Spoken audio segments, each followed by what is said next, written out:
We are rolling along this Thursday morning. It is still the NFC North.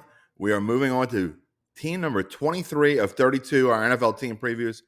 Boy, we're close to wrapping up the third quarter here. Today is the Packers here on bet.NOLA.com, powered by the Datitude Podcast. I am Jim Derry. You talk about the Packers, a perennial Super Bowl candidate, but yet they only have one in recent memory, if memory seems to work. We talk about them every year as being this team that is going to be up there for a number one seed, a number two seed. Why? It's because their division's been so bad more than anything.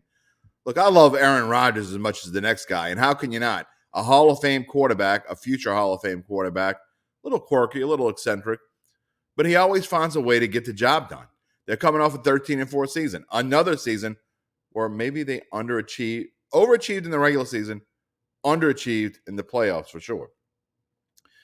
It seems like they always find a way to not do what they're supposed to do in the playoffs. Is this year going to be different? I don't know. Let's look at the totals before we get to the personnel. We already talked about Aaron Rodgers. You look at their win total, projected win total, or what you have to bet. Over under win total of 11. That seems like a lock for some of you people out there. I know the Green Bay Packers always win 11 games, right? Not so fast, my friend. Where's Lee Corso when you need him? Even money on, basically even money with the little bookie juice there, minus 110 on both the over and the under. So not necessarily value on either. You look at their division odds, minus 170. You got to lay $170 to win 100 if you think the Packers are going to win this division again. Plus 500 to win the conference. 5-1 to win the conference. And plus 1,100 to win the Super Bowl. Let's take a look at their personnel because it has changed. I want to start with the receiving core. I love their running backs. In fact, they have maybe the best 1-2 punch at running back in the league, or certainly top 3 or 4. But you talk about their running backs, and Allen Lazard is now a number 1. Christian Watson is a number 2. Sammy Watkins, who seems to be injured. I'm not sure. Look, Aaron Rodgers works miracles, right? But you talk about Allen Lazard, and I like the things that he's done. And if he were a number 2 or especially a number 3 receiver on a lot of teams, he would be a fantastic number 3 receiver. He'd be a good number 2 receiver. But Allen Lazard is my number 1 receiver. I can't do it. I can't buy this team. They have a good offensive line. It's not great. It's good. It's probably in the range of 10 to 12 if you rank them among offensive lines among the league. And their defense is solid. But does that make this a Super Bowl team? There are no bargains to be had anywhere on this list. And we showed you the numbers. Let's talk about their schedule because that is a positive thing for this team. And if you look at their schedule, they open up with the Minnesota Vikings. And to me, that is going to be a telltale sign for this season, right off in week 1. To me, this might be the biggest game in week 1. I know the Bills play the Rams and get the season kicked off, and that's exciting and all that. But to me, this Green Bay-Minnesota game at Minnesota could tell me a whole lot about this NFC North right off the bat in week 1. After they get to beat Chicago, then they get to go at Tampa Bay, and they play New England. So 3 of their first 4 games are tough games, and they go through a stretch where they have a bunch of winnable, not only winnable games they should win, frankly, Giants, Jets, Commanders. Then they play the Bills. We talked yesterday about how the Lions are going to be a lot tougher.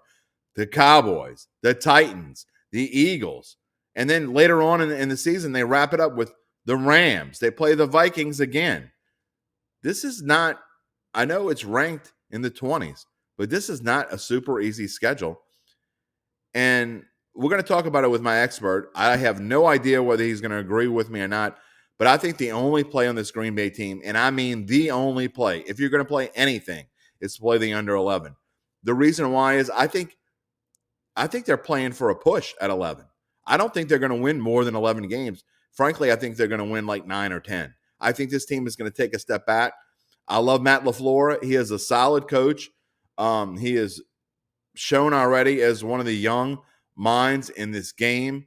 and I think he's done a great job, but I think this team as a whole has taken a step backwards, and the door may be open for somebody to win the division title.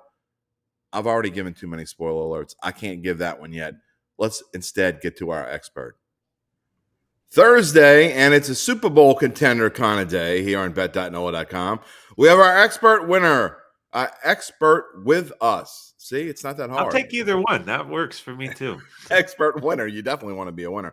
Adam Chernoff of covers.com is here with me. Yesterday he told me I was wrong. Today, I have no idea what he's going to tell me about the Green Bay Packers.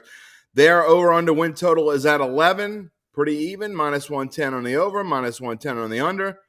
Their division odds, you got to pay a premium, minus 170 if you think they're going to win the division again.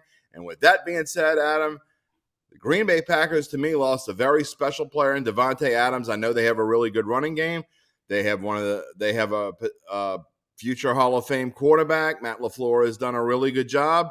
I don't know why.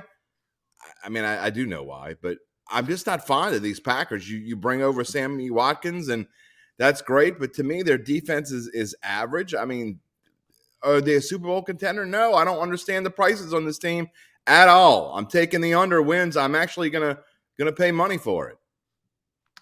It's worrisome to go against Aaron Rodgers, I think, is the kind of the big thing here. Within the division, they're going to have two very easy games against the Bears, two very easy games against the Lions, in my opinion, based on... Although they always struggle with the Lions. They always do, but I think this year within the division, it's an interesting setup, as is their schedule.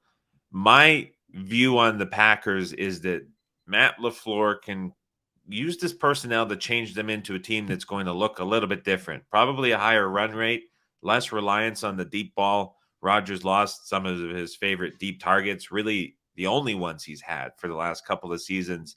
But I think we see a bit of a shift, and this team become a little more efficient in terms of how they're able to run down to down and create space for their skill position guys. You don't need a lot of it when you have a QB as talented as Rodgers, but I think we see a little bit of a shift, a little bit slower pace, a little bit more emphasis on the run game. I'm kind of intrigued by this Packers offense. And like you said, the defense probably average at best, but within this division, I think that's probably good enough. So still very much a playoff team. Still probably right around that 10 to 11 win mark is sort of the average expectancy you would get from this team. So tough one for me to price. Not a huge opinion one way or the other. Generally indifferent in terms of any bets for season long. But I can see how you would be looking under here. You're just scared of Aaron Rodgers. That's okay. Yeah. You could say it. It's all good. I mean, I didn't even mention they lost Marquez Valdez-Scantling as well. So it's another huge, deep guy that was always the speed guy outside. So that's why I think we see this take on a little bit of a different look in this 2022 season. Yeah, I love Aaron Jones and A.J. Dillon, but not enough to make me think they're going to go over 11 wins. I think at best they push. But so I'm taking the under, and we'll see what happens. And speaking of seeing what happens, we'll finish off the week in the third quarter of our NFL team previews with the Minnesota Vikings tomorrow here on bet.nola.com. This is the one to watch. I'll tell you that as a teaser.